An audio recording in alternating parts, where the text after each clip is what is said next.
AKPS எனப்படும் மலேசிய எல்லை பாதுகாப்பு மற்றும் கண்காணிப்பு நிறுவனம் 2026ஆம் ஆண்டு ஜனவரி முதல் நாட்டின் ஒட்டுமொத்த 114 நுழைவுப் பகுதிகளின் நடவடிக்கைகளை தனது கட்டுப்பாட்டில் எடுத்துக்கொள்ளும் என எதிர்பார்க்கப்படுகிறது. 2025ஆம் ஆண்டு பிப்ரவரி 1ஆம் தேதி தொடங்கும் AKPS-இன் முன்னோடி செயல்பாட்டில் கிளாந்தான் ரந்தாவ் பஞ்சாங்கில் உள்ள குடிநுழைவு சுங்கத் தனிமைப்படுத்துதல் மற்றும் பாதுகாப்பு வளாகத்துடன் 22 நுழைவு மையங்களை உள்ளடக்கியுள்ளது. 2026ஆம் ஆண்டின் நாட்டின் அனைத்து 114 நுழைவு மையங்களின் செயல்பாடுகளை AKPS எடுத்துக்கொள்ளவிருப்பதால் நாங்கள் இன்னும் பணியாளர்களை அதிகரிக்கும் பணியில் ஈடுபட்டுள்ளோம் என உள்துறை துணை அமைச்சர் டத்தோஸ்ரீ டாக்டர் ஷம்சுல் அன்வார் நசாரா தெரிவித்திருக்கிறார். நாட்டின் எல்லைகளின் நுழைவு பகுதி மற்றும் துறைமுகங்கள் ஆகியவற்றின் முன்கள கட்டுப்பாட்டு நிறுவனமாக AKPS செயல்படும். தரை, கடல் மற்றும் விமான நிலைய நுழைவு மையங்களில் கண்காணிப்பு மற்றும் சோதனை நடவடிக்கைக்கு பொறுப்பு வகிக்கும் நிறுவனமாக AKPS திகழும் என இன்று நாடாளுமன்றத்தில் கேள்வி நேரத்தின் போது ஷம்சுல் அன்வார் பதிலளித்தார். இதனிடையே 2026ஆம் ஆண்டு முதல் இவ்வாண்டு ஆகஸ்ட் மாதம் வரை மனித கடத்தல் வழக்குகளுக்காக 911 பேர் கைது செய்யப்பட்டதோடு 479 பேர் மீது வழக்குகள் பதிவு செய்யப்பட்டதாக ஷம்சுல் அன்வார் கூறினார்.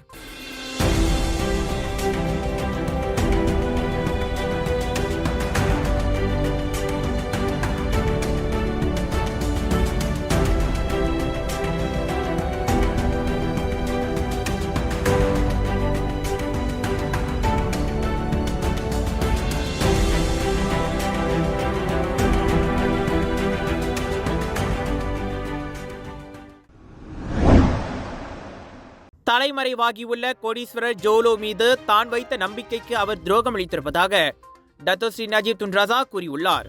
தங்களுக்கிடையிலான தொழில்முறை உறவை ஜோலோ தவறாக பயன்படுத்தி 1MDB பணத்தை மோசடி செய்துவிட்டதாக அந்த முன்னாள் பிரதமர் சொன்னார். நல்லவர் போல் நடித்து ஜோலோ தன்னை சாதுரியமாக ஏமாற்றிவிட்டார். மெருகூட்டப்பட்ட நடத்தை மற்றும் உயர்மட்ட அளவிலான தொடர்புகளை கொண்டிருந்ததால் உலகளவில் நாட்டின் அந்தஸ்தை உயர்த்துவதில் அந்த முதலீட்டாளர் ஒரு நம்பகமான பங்காளி என்று நம்பி கடைசியில் வஞ்சத்தில் வீழ்ந்துவிட்டேன் என நஜீப் கூறினார். இவ்வேளையில் லங்காக் டூத்தாவில் உள்ள தனது இல்லத்திற்கு ஒருமுறை ஜோலோ வந்திருந்ததை நஜீப் ஒப்புக்கொண்டார். ஆனால் அதன் போது தாங்கள் இருவரும் பேசிய விஷயங்களின் சாராம்சம் மற்றும் சூழல் குறித்தும் புரிந்து கொள்ள வேண்டுமென 71 வயது நஜீப் 2.3 பில்லியன் ரிங்கெட்டை உட்படுத்திய 1MDB முறைகேடு வழக்கில் தனது தற்காப்பு வாதத்தின் போது கூறினார். எகிப்தில் அரபிய புரட்சி வெடித்தபோது அங்கு சிக்கிக் கொண்ட மலேசியர்களை தாயகம் கொண்டவர் உதவியது தமக்கு நூற்றுக்கணக்கான மில்லியன் டாலர் பணத்தை அரசியல் நன்கொடையாக வாரி வழங்கிய மறைந்த சவுதி அரேபிய மன்னர் அப்துல்லாவை அறிமுகப்படுத்தியது என ஜோலோ செய்த உதவிகள் பல. ஆக அவரின் நோக்கம் குறித்தோ நடவடிக்கை குறித்தோ சந்தேகப்பட தனக்கு காரணம் ஏதும் இல்லை என நஜீப் கூறினார். அதே சமயம் ஒரு சந்திப்பின் போது ஜோலோவுக்கு தம் கைப்பட நாசி கோரிங் சமைத்தும் சூப் வைத்தும் கொடுத்ததாக கூறுவதெல்லாம் அபத்தம் என்றார் அவர். விசாரணை மீண்டும் தொடரும். உங்கள் சிறந்த ஆரோக்கியத்திற்கு அளவான எண்ணெயுடன் சிறந்த முறையில் தயாரிக்கப்பட்ட சைவம் அசைவத்திற்கும் பொருந்தும் சூப்பர் ஊறுகாய் பச்சை கொடி சிவப்பு மீன் சின்னம் கொண்ட ஸ்ரீ மீனாட்சி ஊறுகாய். கையிருப்பு குறைந்த காரணத்தால் நாட்டில் காய்கறி விலைகள் 50 முதல் 80 விழுக்காட்டுக்கும் மேல் உயர்ந்துள்ளன. பல மாநிலங்களில் ஏற்பட்ட வெள்ளத்தில் விவசாய நிலங்களும் காய்கறி தோட்டங்களும் அழிந்து போயிருப்பதே அதற்கு காரணம். குறிப்பாக ஜொஹோர், மலாக்கா, பேரா, கிளாந்தான், தெலங்கானு மாநிலங்களில் நூற்றுக்கணக்கான ஏக்கர் விவசாய நிலங்களும் காய்கறி தோட்டங்களும் பாதிக்கப்பட்டதாக மலேசிய காய்கறிகள் பயிரிடுவோர் சம்மேளனத்தின் தலைவர் லீம் சர்கியூ கூறினார்.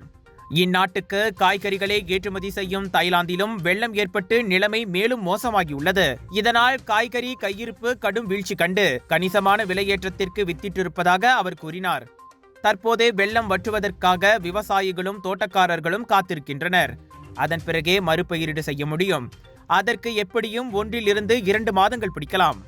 ஆனால் மத்திய ஜொஹோரில் இம்மாத மத்தியிலிருந்து அடுத்த ஆண்டு தொடக்கம் வரை 2ஆம் கட்ட வெள்ள அலை ஏற்படலாம் என கணிக்கப்பட்டிருப்பதால் மறுபயிரீடு மேலும் தள்ளி போகலாம் என லீம் சர்கியூ கூறினார்.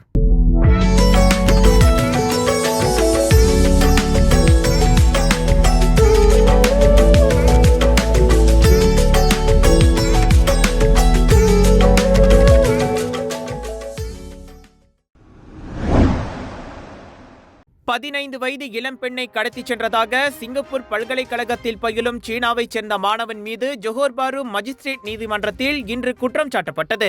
மஜிஸ்ட்ரேட் ஆர் ஷாலினி முன்னிலையில் 22 வயதான ஹுவாங் ஜியானான் என்ற மாணவனுக்கு எதிராக குற்றச்சாட்டு வாசிக்கப்பட்ட போது அதனை அவன் மறுத்தான்.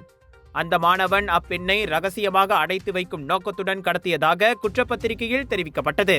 நவம்பர் 24ஆம் தேதி மாலை மணி 4:08 அளவில் ஜொஹோர் பாரு ஜாலான் ஸ்டேஷனில் உள்ள ஒரு பட்ஜெட் ஹோட்டலில் ஹுவாங் இக்குற்றத்தை புரிந்ததாக கூறப்பட்டது. குற்றச்சாட்டு நிரூபிக்கப்பட்டால் அதிகபட்சம் 7 ஆண்டுகள் சிறை தண்டனை மற்றும் அபராதம் விதிக்கப்படும்.